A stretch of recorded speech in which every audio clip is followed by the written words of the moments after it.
Bienvenidos un día más a mi canal y hoy voy a hablaros de una película que bueno, se ha considerado una de las películas más taquilleras de la historia. Año 1939, ¿qué estaba sucediendo en Europa en estos años? Pues ciertamente la situación era desoladora. Por ejemplo, en España acababa de terminar la Guerra Civil Española. Esa guerra había terminado en el 38 y Europa, pues España estaba hundida. En Europa, pues estaba empezando en el 1939 la Segunda Guerra Mundial, como ya todos sabéis. Y la verdad es que, bueno, pues en este escenario desolador de Europa, Estados Unidos, sin embargo, no paraba a la hora de hacer cine. Seguían avanzando, seguían haciendo cada vez películas más importantes, con más presupuesto, con más medios y con más avances. Empezaron a hacerse superproducciones. Fue la primera, esta película de la que os voy a hablar fue una de las primeras superproducciones de la historia. Y me estoy refiriendo, por supuesto, que a Lo que el viento se llevó, que es una película del año 1939, que en inglés, Gone with the Wind, que sería el título original en inglés. La diferencia es que, bueno, Estados Unidos estaba totalmente en esos momentos, supongo que quiero decir que un poco ajeno a Europa, espero que no fuera mucho. Ya sabemos todos que luego intervino a raíz de ser bombardeado en Pearl Harbor, pero sí que es cierto que estaba bastante ausente del tema europeo. Entonces ellos se dedicaban a hacer superproducciones. Esta es la primera importante superproducción. Y ellos quisieron hacer una superproducción, pero de una guerra que había sucedido en los Estados Unidos hace ya unos siglos, en concreto en el siglo pasado, que era la Guerra de Secesión. Bien, esta película, Lo que el viento se llevó, aún hoy permanece como el metraje más mítico y más taquillero de toda la historia del cine. El género sería el histórico y el romántico, y la película, como ya he dicho, fue de 1939. Fue una adaptación de la novela homónima de Margaret Mitchell, que fue una novela que se publicó en el año 1936. Bien, pues la producción corrió a cargo de David O. Selznick y los directores pues fueron dos prácticamente. El que apareció en los créditos que fue Victor Fleming, que fue el que hizo la mayor parte del metraje, pero hay que decir que al principio el director fue George Cukor, al que habíamos visto dirigir películas como Historias de Filadelfia o Luz de gas. ¿Qué sucedió con la dirección de Lo que el viento se llevó? Pues muy sencillo. George Cukor fue despedido porque, bueno, en realidad había problemas en aquella época un poco con la aceptación de personas abiertamente homosexuales, y en Hollywood se sabía que George Cukor lo era. Entonces había parte de la producción e incluso del elenco, por ejemplo por parte de Clark Gable, que estaban un poco en contra de que él estuviera en la dirección. De forma que empezó a dirigir la película. Él se llevaba fantásticamente bien con las mujeres, con las protagonistas, Olivia de Havilland y Vivien Leigh, porque él era un director de mujeres. Pero tras ser despedido, pues se tuvo que ir y vino Victor Fleming, que le sustituyó. Y Victor Fleming había dirigido películas pues también muy importantes como El mago de Oz, Capitanes Intrépidos, La Isla del Tesoro, Dr. Jekyll y Mr. Hyde, entre otras. Este era el panorama que tenía la película, pero ya les digo, un panorama de que fue una producción muy difícil, que el rodaje duró 2 años en hacerse, y es una gran película pero con mucha historia detrás, que ya iremos viendo porque fue complicada. Ya por parte de la dirección fue una historia. Ahora voy a hablar un poco, antes de pasar a otros puntos, quiero detenerme en la historia, en la guerra que refleja la película. No quiero avanzar y vuelvo a retroceder. Como ya digo, en Europa hay una guerra y sin embargo en Estados Unidos se está ajeno a esto y prefieren hablar en esta película de un tema, porque la adaptan de la novela de Margaret Mitchell, la guerra de secesión. Bueno, la verdad es que la guerra de secesión pues fue una guerra que duró de 1861 a 1865. Esta guerra, el final de la guerra lo que consiguió fue la abolición de la esclavitud, como ya todos sabéis. A esta guerra también se le llamó la Guerra Civil Estadounidense o American Civil War en inglés. Entonces la película narra la historia de esta película se desarrolla durante esta guerra de secesión que se llamó, en la que había pues un enfrentamiento prácticamente entre el norte y el sur estadounidense. Hubo unos estados secesionistas que se llamaron confederados, que fueron los estados del sur, que fueron los que se enfrentaron a los estados del norte unionistas y republicanos. Los estados del norte unionistas y republicanos estaban en contra de los esclavos, mientras que los estados del sur eran secesionistas, eran confederados, se quisieron secesionar, se quisieron independizar del resto de Estados Unidos y estaban a favor de esa esclavitud, de tener esclavos negros pues en sus casas, siempre los tenían, y ya sabéis que había gente que los trataba bien y gente que los trataba mal. Pues entonces, esta película se desarrolla en Georgia, la historia, y habla pues de una familia del sur que lo tenía todo y que tras la guerra de secesión lo pierde todo. Entonces esa es la temática de la película, que luego profundizaré un poco más. Productor David O. Selznick, dirección George Cukor, que no aparece en los créditos, que fue el pionero, el principal, y luego Victor Fleming. Y pues principalmente esa sería la base importante de la película, de la que se puede hablar bastante. Pero ahora voy a decir que el rodaje duró 2 años, que fue una producción muy difícil y faltaba elegir a los protagonistas. Los productores, el productor David O. Selznick tuvo muy claro que para el papel de Red Butler iba a elegir a Clark Gable. Clark Gable era el prototipo de lo que él buscaba para ese papel, un hombre masculino, viril, norteamericano, y la verdad es que lo tenía muy claro.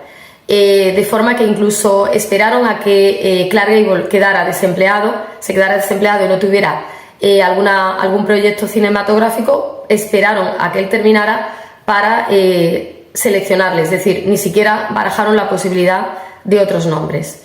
¿Y qué les quedaba? Elegir a la actriz, que fue una cosa muy difícil, porque se hizo un casting entre 1.400 actrices de aquella época, y la verdad es que no se decidían a quién coger, es decir, no se decidían por ninguna, era súper complicado. Pero casualidades de la vida, pues un día el guión llegó a manos de una actriz británica, Vivien Leigh, y fue leer ese guión y se sintió muy identificada con el personaje de Scarlett O'Hara, hasta el punto de que Vivien dijo: este papel es para mí, este papel me identifico con ese personaje. Y efectivamente. Y luego la suerte quiso que su representante pues tuviera un parentesco con el productor David O. Selznick. Entonces, ¿qué sucedió? Pues muy sencillo, que ella viajó a Estados Unidos. Ella era una mujer que un poco parecida al personaje de Scarlett, era muy arrojada, muy, muy decidida, y decidió ir allí, presentarse y decir que ese personaje lo quería ella, que ese papel lo quería ella. Y pues le hicieron una prueba allí, le hicieron una escena un ensayo, y la verdad es que se quedaron atónitos con la representación que hizo de Scarlett O'Hara. Había nacido una estrella, había nacido Scarlett O'Hara, había nacido Vivien Leigh, que fue el 90% de lo que el viento se llevó. Ya teniendo a los actores principales se tenía prácticamente, como ya digo, el 90% de la película. Luego faltaban los secundarios, faltaba encajar unas piezas en el puzzle, y ya se iba a vislumbrar que al ser una superproducción y al tener ese presupuesto tan alto, invertir tanto dinero en esa película, ya se veía que esa película iba a ser importante. Se estaba invirtiendo muchísimo, por primera vez, era la primera superproducción de la historia. Además, la película se hizo a color, el color estaba empezando, estamos hablando del año 1939, y la verdad es que el color de la película es bastante, digamos, aceptable para la época, es decir, se respeta bastante bien, es muy apropiado, muy cercano a la realidad y, hombre, se ve que es una película, el color no es como el de ahora, pero la verdad es que está bastante bien. Bueno, pues dicho esto, hago un resumen, ya he hecho el resumen más o menos de la guerra, como todos sabéis ya la historia, de esa guerra de secesión, estados del norte contra estados del sur. La película se desarrolla en Georgia, la familia de Scarlett O'Hara son de allí, son de Georgia, y ellos tienen una mansión que se llama Tara. Y bueno, pues la guerra más o menos se va a desarrollar, empiezan a hablar, allí hay una reunión y se estalla la guerra y ya todos corren a alistarse, todos los hombres del sur corren a alistarse en esa guerra. Ellos lo vivían como un sueño americano, lo vivían como algo anecdótico, como quien iba a una fiesta. No sabían a lo que se enfrentaban, evidentemente. Como dato curioso de la película, hay que decir que la mayoría de los actores no fueron norteamericanos, es decir, Clark Gable era norteamericano, la actriz que interpreta a Mami, la actriz sí era también norteamericana, obvio era negra, era norteamericana, afroestadounidense, pero los demás eran prácticamente británicos, es decir, Vivien Leigh, que interpretaba a Scarlett O'Hara, era británica y la verdad es que hubo un poco de bromas en el rodaje por su, digamos, acento británico que tuvo ella, luchó mucho por quitárselo porque tenía que hacer no solamente de un acento de Norteamérica, o sea, no era un acento estadounidense del norte más parecido a un acento británico, era un acento del sur y le costó bastante trabajo adaptarse a ese acento. Era británica, luego el personaje de Melania Hamilton, que era interpretado por Olivia de Havilland. Todos sabéis que Olivia de Havilland pues fue una actriz que falleció en París. Ella pasó más que nada tiempo de su vida en Europa, sus padres fueron británicos también, aunque luego vivió también en Estados Unidos, pero también procedía de Europa.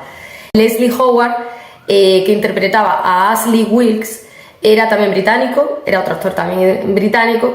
Y luego ya pues quedaban Hattie McDaniel, Mami era norteamericana también, pero era afro-norteamericana, pero lo que quiero decir es que el gran elenco, lo importante, muchos de ellos eran británicos, el resto eran norteamericanos. Bueno, pues esta historia narra esa historia de una guerra, narra una guerra que sucedió, que hubo pues muchas víctimas. Y bueno, pues Scarlett O'Hara es una niña, prácticamente una chica muy joven que está muy mimada, que es caprichosa y solo piensa en la fiesta, solo piensa en tener chicos detrás. Y bueno, pues la guerra le cambia la personalidad, la hace madurar de golpe y ella pues se transforma en una mujer muy poderosa, que todos sabéis sus características si veis la película. Y pasa muchísimas calamidades hasta que sale a flote. Todos sabéis que es una historia de amor la película. Ella está siempre enamorada, persiguiendo a Ashley Wilkes. Está súper enamorada de Ashley, pero Ashley se va a casar con su prima, que es Melania Hamilton, y él pues no la rechaza. Ella en las primeras escenas de la película pues se le declara y él la rechaza claramente porque no lo tiene claro, está súper enamorado de su prima y no accede a lo que le pide Scarlett. Entonces ella lo que decide es casarse con quien sea, con tal de, un poco en ataque de pataleta, de decir, él se casa, yo también me voy a casar con otra persona para que no vean que yo estoy esperando. Pero claro, ella se queda viuda al poco tiempo. Y luego al mismo tiempo aparece el personaje de Rhett Butler, que ha escuchado esa declaración de ella a Ashley y que se burla de ella, se ríe, él es irónico y ella le odia, pero realmente entre ellos al final va a surgir una de las mayores historias de amor del cine, una de las mejores historias y de las más apasionantes, porque al fin y al cabo él está enamorado de ella, él la persigue durante toda la película, la ayuda, pero la ayuda un poco también en base a sus intereses. Y bueno, pues es una historia bonita, pero al mismo tiempo muy tóxica, es decir, se quieren pero se odian, que de esto luego hablaré un poco porque esto es una historia un poco que habría que comentar. Entonces, ¿qué más cosas se pueden comentar de esta película? Bueno, principalmente Scarlett O'Hara es temperamental, libidinosa, es una mujer ambiciosa, transgresora, egoísta y soberbia. Y el personaje de Rhett Butler pues sería cínico, sin escrúpulos, irónico, divertido y transgresor también. Luego hay que decir que incluso los personajes secundarios también tienen su personalidad y tienen también sus matices. Por lo tanto, es una película que tiene una riqueza de personajes importante, unos roles muy definidos, muy marcados, que eso siempre es un éxito para el actor o la actriz. Es decir, que ellos van a lucirse en esos personajes. Vale, pues eso sería importante y habría que decirlo. Luego, en el tema de los Oscar, bueno, la película Lo que el viento se llevó ganó 10 premios Oscar, entre los que estuvieron los de mejor película, mejor director a Victor Fleming, mejor actriz principal a Vivien Leigh y mejor actriz de reparto a Hattie McDaniel, que interpretaba a Mami, que fue la primera mujer afroestadounidense en conseguir un premio Oscar, lo cual fue un logro importantísimo. Fue un gran logro. Sin embargo, la ceremonia se celebró en un hotel en el Ambassador y sucedió allí algo muy desagradable, porque en aquella época todavía existía el racismo en Estados Unidos. Estamos hablando de el año 1940. ¿Y qué sucede? Pues que ella pues fue aislada del resto de los miembros del rodaje de la película, porque ella era afroamericana, entonces a ella la tenían aparte, ella no podía estar con sus compañeros de reparto. Imaginaros qué discriminación la de aquella época, pero eso existía en aquella época, estamos hablando de 1940. Y bueno, es que la verdad que en ese hotel es que tenía unas normas que se llamaban de segregación racial. Entonces, por lo general, las personas de color no tenían permitido el ingreso en ese hotel. Entonces a ella se le asignó un asiento que estaba en una pequeña mesa, pero lejos de los demás protagonistas. Me parece horrible, me parece tremendo hoy en día con mi mentalidad. Lógicamente en aquella época a lo mejor eso era algo como lo más normal del mundo, pero ahora nos llevamos todos las manos a la cabeza. Entonces, la película pues es una gran historia de amor, como ya digo, la relación de amor de Scarlett O'Hara, Rhett Butler, que es una historia amorosa pero apasionante, pero también muy tóxica, porque hay amor-odio. En realidad hay momentos de la película que es un poco horrible ver cómo se odian, es decir, él la odia a ella le odia a él. Vamos, que incluso en el libro se reflejaba ese odio y la película a veces endulza momentos del libro, que el libro es la novela, que es del año 1936, la novela de Margaret Mitchell, refleja pues la realidad de esa pareja, pero la película no se queda atrás tampoco, hay escenas muy duras y la verdad es que ha envejecido regular, porque hay en la película un machismo importante a veces, pero era lo normal de la época, es decir, tampoco hay que darle mayor vueltas a esa historia. En realidad la historia queda como apasionante y bueno, pues sí, una relación un poco amor-odio, y que él iba un poco persiguiéndola, parece que seguía mucho detrás de ella, un poco en plan acosador, se podría decir, ¿no? Pero bueno, ella en todo caso también, ella seguía también ese juego, por lo tanto es una historia normal, no vamos a decir cosas que no son, es una película y ya está, es un argumento de una película y no hay que sacarle más brillo, como yo digo, no habría que sacarle más brillo a todo esto. Más cosas de esta película, porque la verdad es que la película es muy completa. Bueno, la banda sonora fue una banda sonora espectacular, esa música suena a nuestros oídos, ha perdurado, y estaba a cargo del compositor Max Steiner, que también hizo muchas bandas sonoras en aquella época, fue muy importante. Y bueno, pues la verdad es que esa banda sonora le daba mucha fuerza a la película. ¿Qué hubiera sido de Lo que el viento se llevó sin la banda sonora? ¿Os lo preguntáis? Pues yo muchas veces me lo he preguntado, porque esa banda sonora le ha dado esa música, mucha fuerza a la película.